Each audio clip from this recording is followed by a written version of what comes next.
இந்த கிராமம் வெளியில் அமைதியாக தெரிந்தாலும் அந்த மலைக்குள் ஒரு மறைந்த ரகசியம் இருக்கிறது.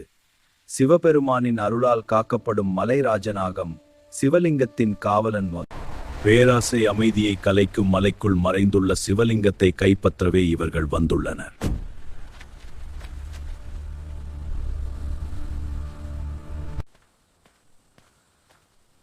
லிங்கம் டுநைட். இந்த மண்ணில் பிறந்தவன் இந்த ரகசியத்தை பாதுகாப்பது அவன் கடமை என்று உணர்ந்தான். மலைராஜநாகம் சாதாரண உயிரல்ல, அது சிவபெருமானின் காவலன். சிவலிங்கத்தை பேராசையால் தொடுபவன் தன் அழிவைத்தான் வரவேற்கிறான். மக்காய், பேராசை எச்சரிக்கையை கேட்காது. மலைக்குள் உள்ள தெய்வீக சக்தியை வெறும் செல்வமாகத்தான் அவர்கள் பார்க்கிறார்கள். ஆனால் இந்த மண்ணின் பாதுகாப்பு என் பொறுப்பு.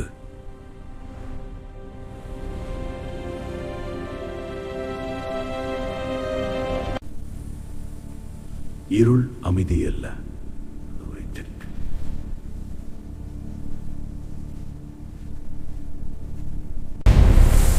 மலை ராஜநாகம் சிவனின் அருள் பெற்ற காவலன்.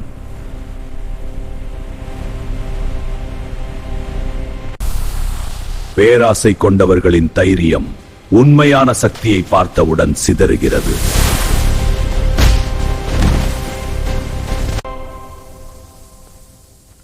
இந்த தெய்வீகத்தை காக்க நான் இருக்கிறேன்.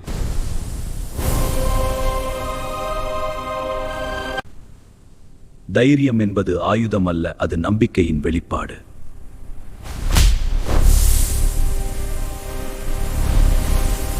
பேராசை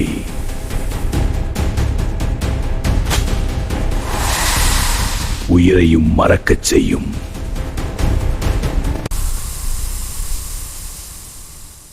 அவன் தாக்கவில்லை, எச்சரித்தான்.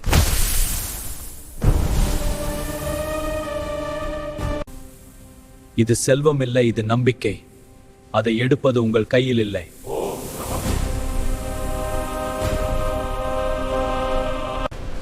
அதை தாக்கு.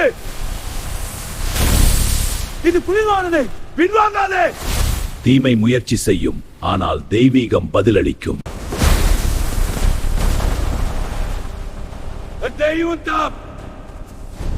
இயற்கையும் தெய்வமும் ஒன்றாக எழுந்தது.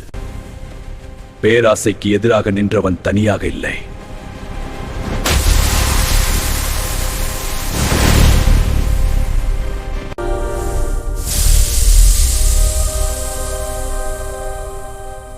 நம்பிக்கையை காக்கும்போது தெய்வம் நம்மோடு நிற்கும்.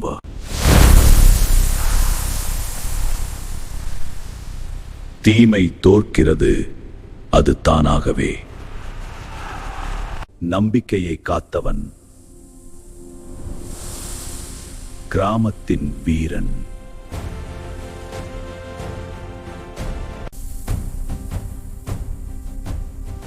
இருள் முடிந்தது, தெய்வத்தை காக்க தைரியம் வெற்றி கண்டது.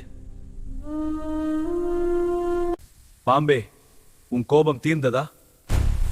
கிராமம் முழுவதும் ஒரு அமைதி பரவியது. ஏதோ பெரிய ஆபத்து கடந்தது என்று அனைவரும் உணர்ந்தார்கள்.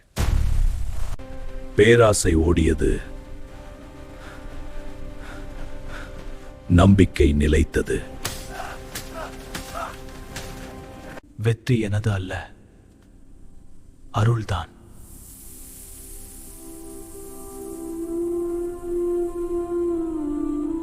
தைரியத்தை அறிந்த நாகம்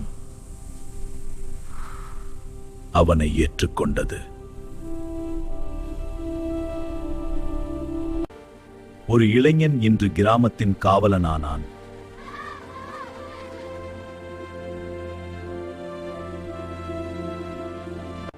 நம்பிக்கையை காக்க துணிந்தால் கிராமம் முழுவதும் பாதுகாப்பாகும்.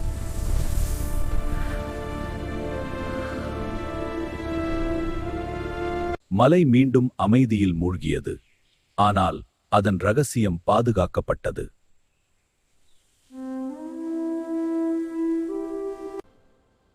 வீரன் என்பது போராடுபவன் அல்ல, காக்க துணிந்தவன்.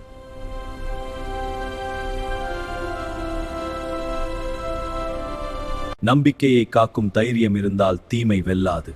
இந்த மண்ணின் காவலன் அருண்.